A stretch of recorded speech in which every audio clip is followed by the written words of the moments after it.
Welcome.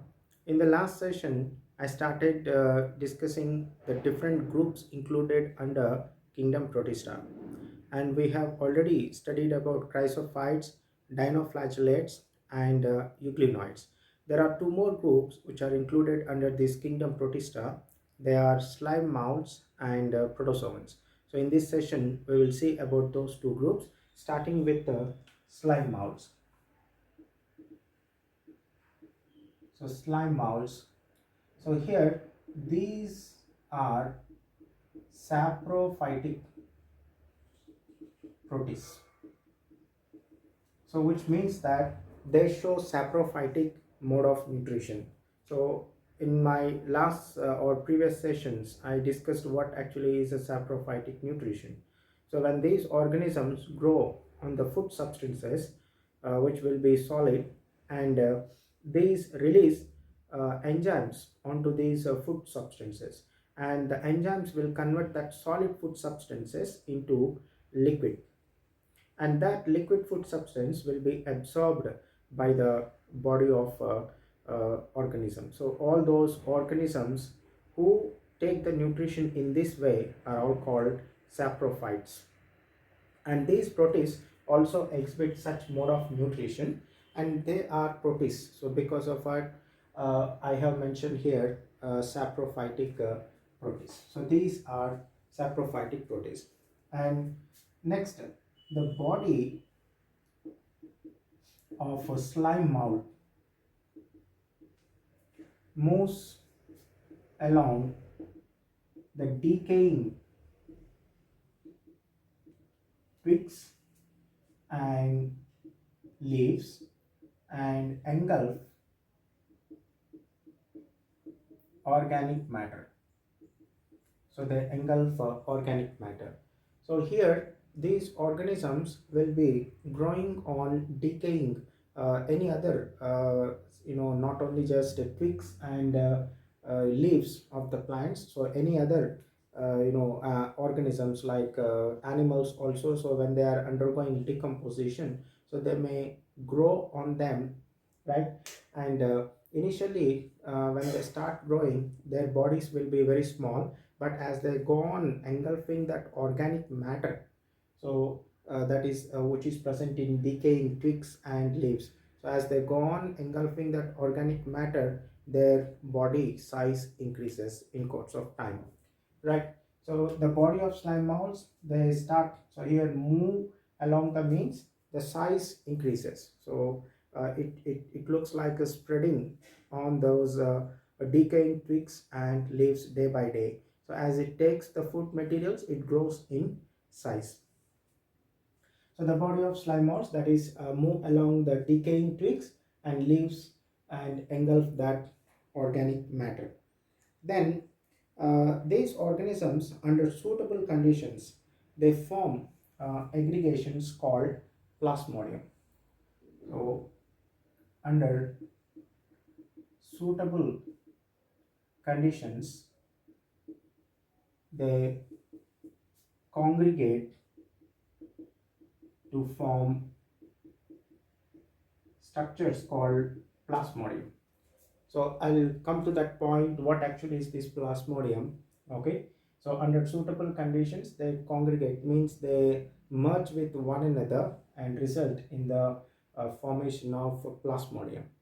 And the Plasmodium, under unfavorable conditions, it starts producing.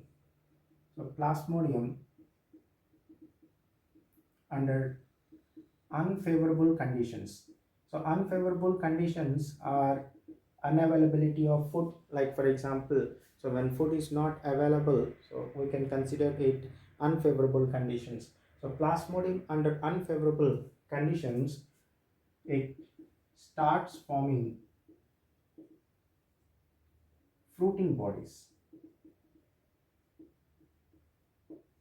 It starts forming fruiting bodies. I'll come to that point, what actually are these fruiting bodies, and also the Plasmodium, right? So here the spores are the one that are actually produced in the fruiting bodies by means of meiosis. So inside the fruiting bodies,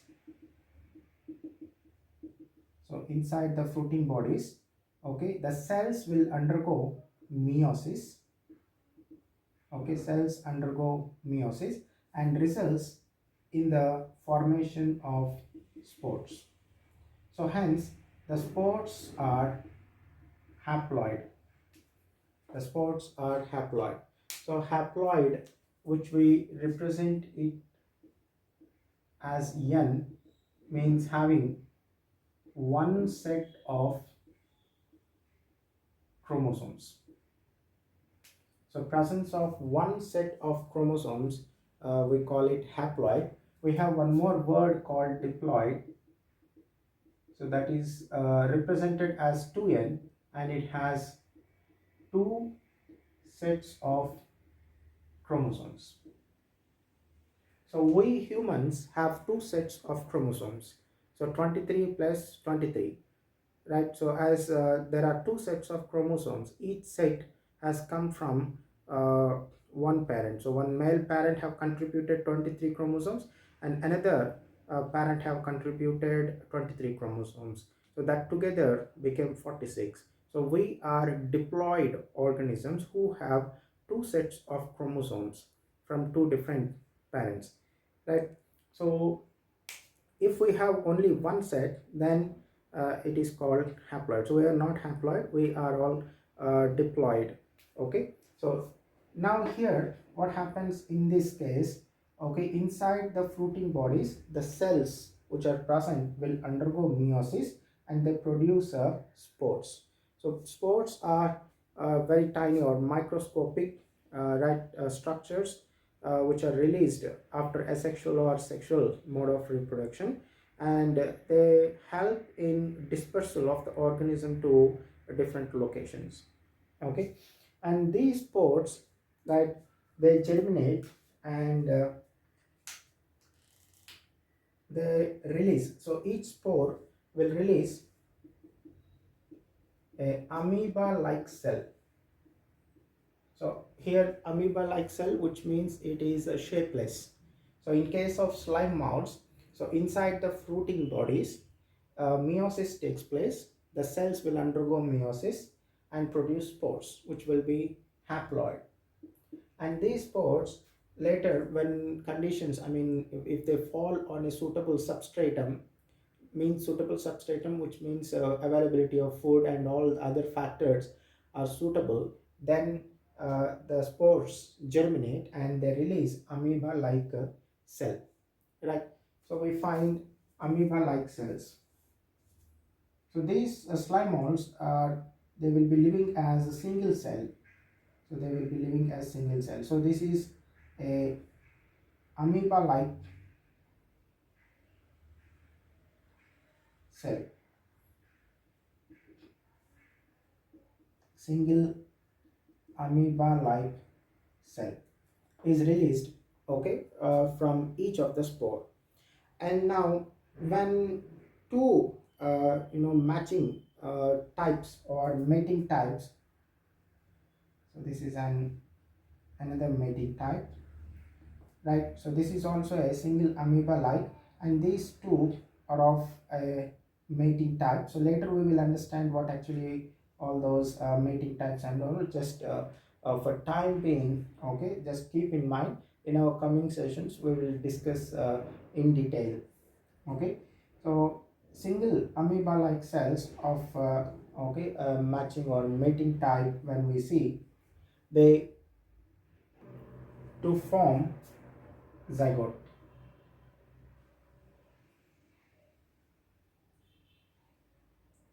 So this is zygote. So here this is a correct mating type. So when correct mating type they come, okay, so these two single amoeba like cells will fuse. So they fuse together and become into one, right?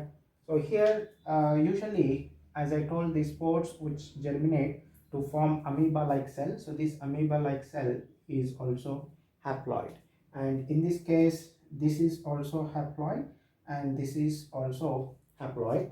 And when these two fuse, n plus n, that results in formation of 2n. So the zygote will be diploid.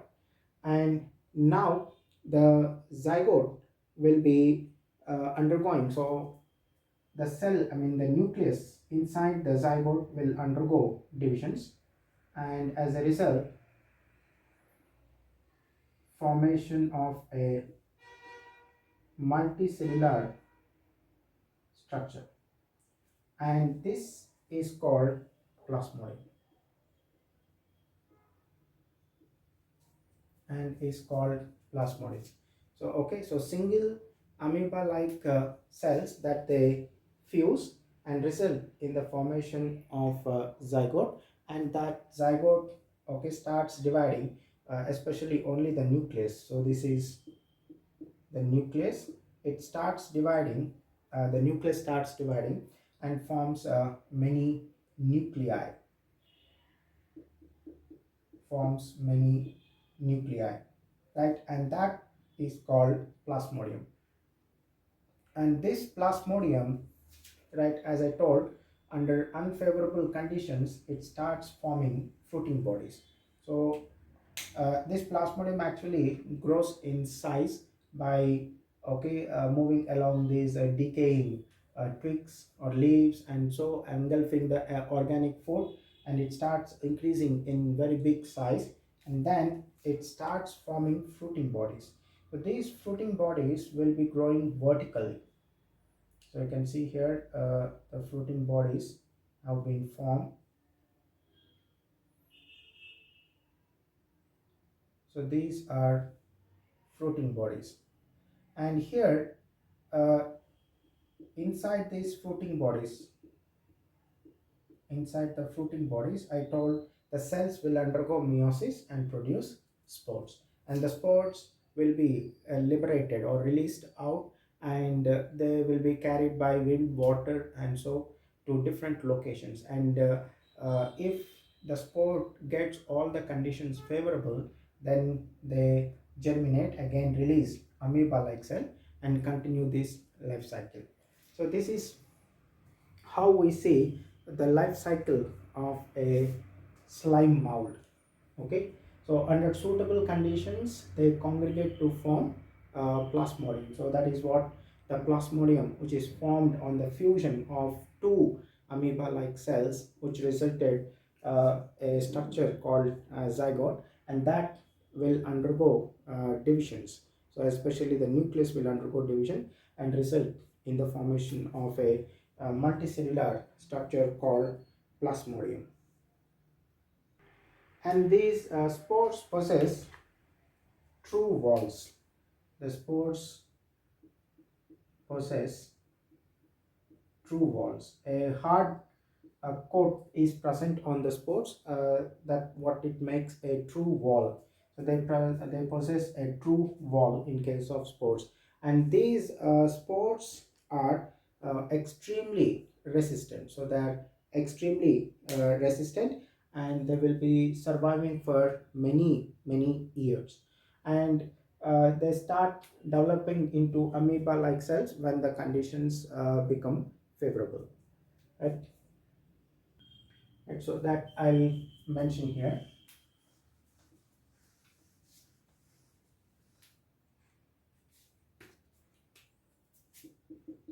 The spores are extremely resistant, and they survive under unfavorable conditions.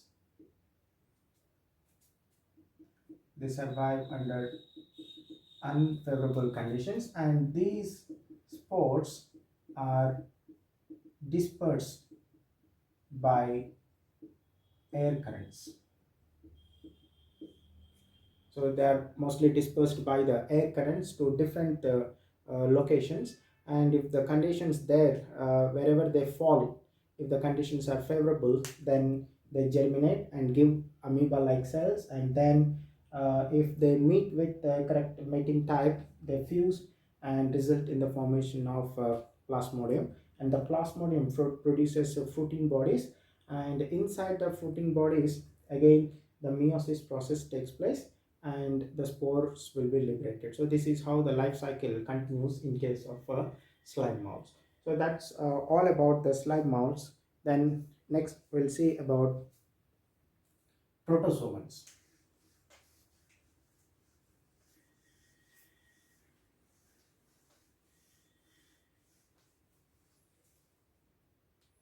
So the next group of protists are protozoans. Uh, Before I discuss protozoans, I would like to give an example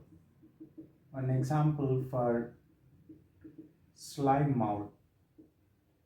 So an example for slime mold is Fuligo septica. So this Fuligo septica is commonly called dog vomit slime mold. Dog vomit slime mold because it looks like the vomit of a dog. So you can type the name in Google and you will get the pictures, so which will be yellow in color. Okay, so the plasmodium of it will be seen in yellow in color. You can see the pictures if you type this name in Google. Okay, so that's an example of slime mold. So there are so many examples, just I have given one example, so it's for purpose of understanding. The next one, the next group and the last group of this kingdom, protista, is protozoans. Like now here these protozoans are heterotrophic organisms.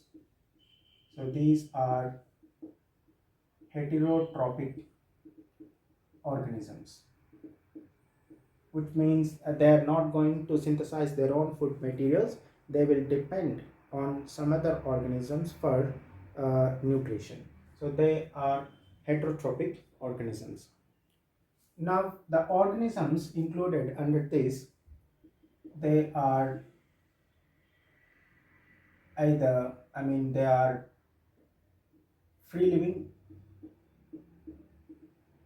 or predators or parasites.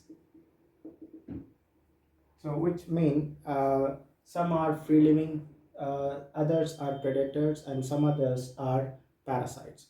So all these different groups are included under the protozoans. So some of them are free living, predators, or parasites.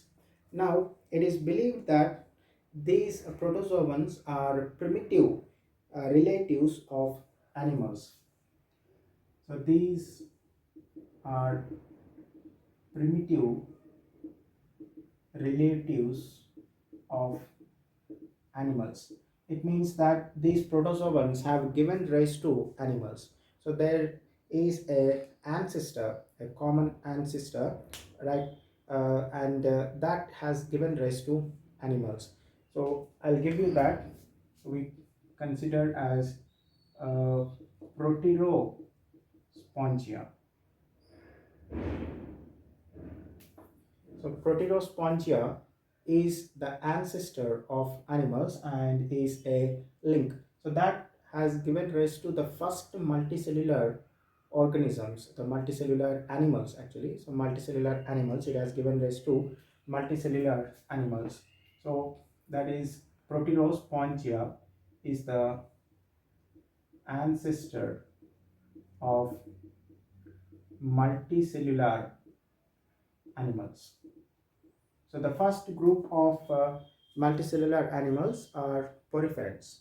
So later we will see all those in kingdom Animalia, all those groups of animals in kingdom Animalia, right? So it's a Proterospongia that is regarded as ancestor of multicellular animals.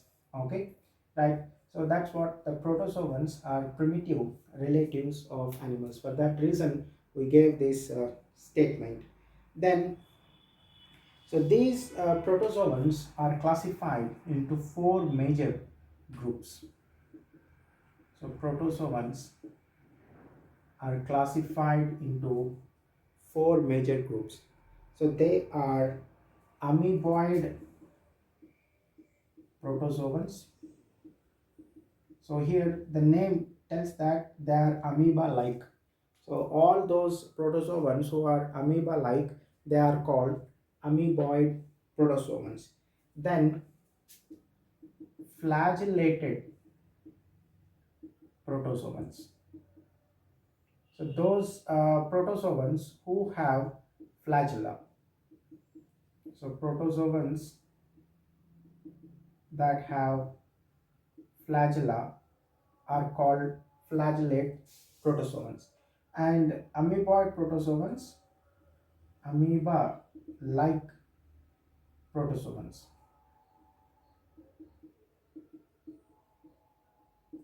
And another group called ciliated protozoans. So these ciliated protozoans are protozoans that have cilia. The protozoans that have cilia, so they are called ciliated protozoans. Then the next group is sporozoans.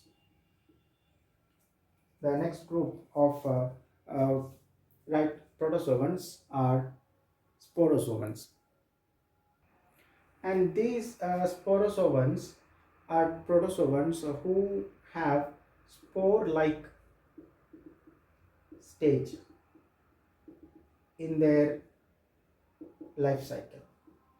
So all those protozoans who have a spore-like stage in their life cycle, they are called sporozoans. So these are four groups of protozoans. We will discuss each one of this group: amoeboid, flagellated, ciliated, and sporozoans. Right. So now let's see the first group, amoeboid protozoans.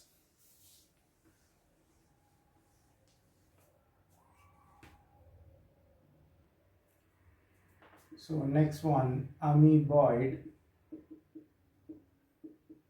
protozoans. Right.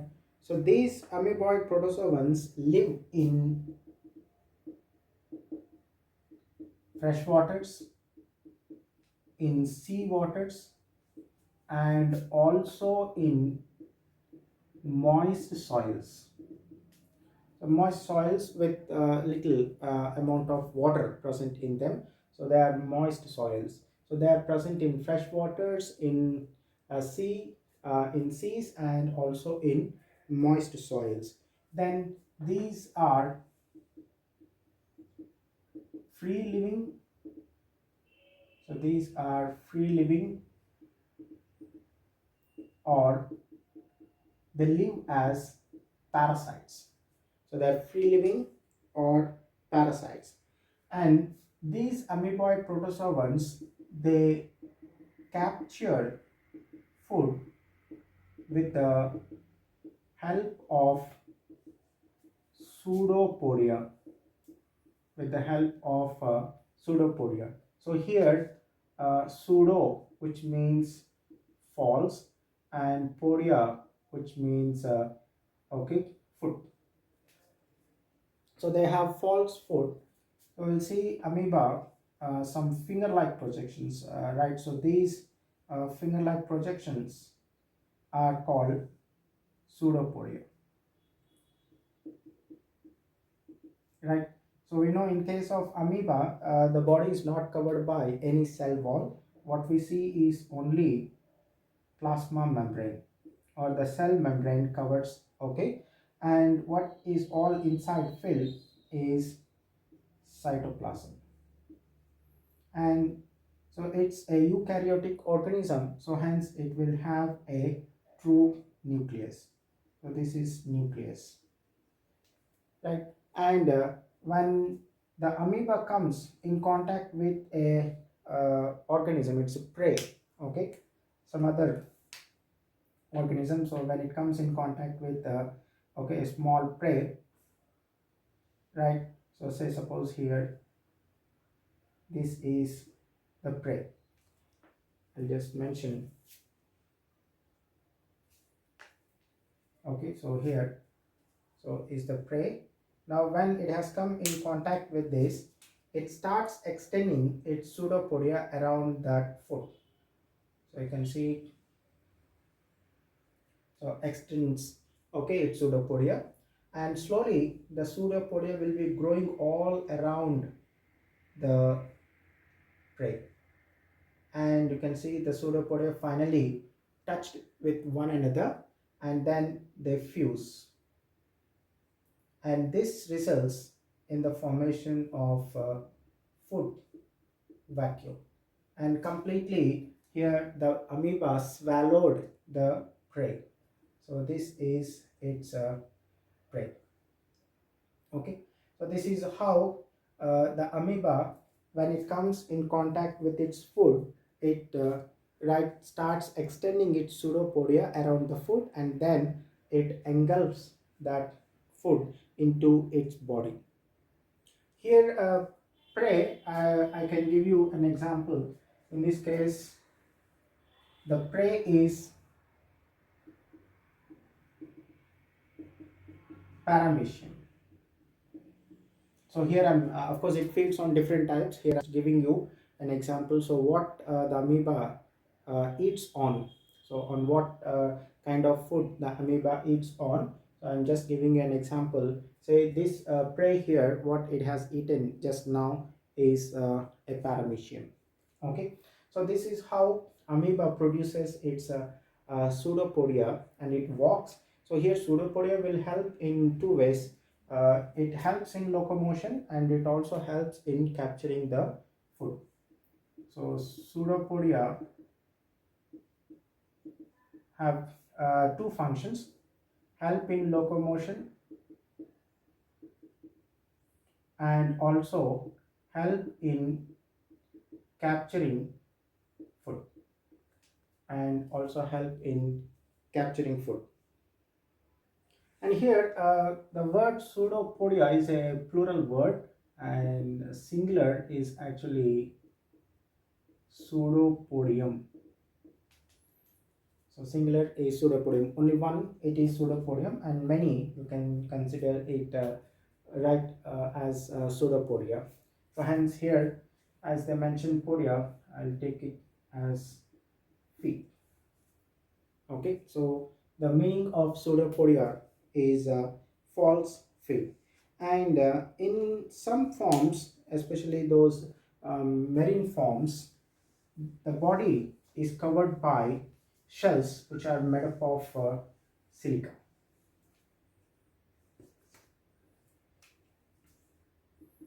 So in marine forms, the body is covered by shells made up of silica.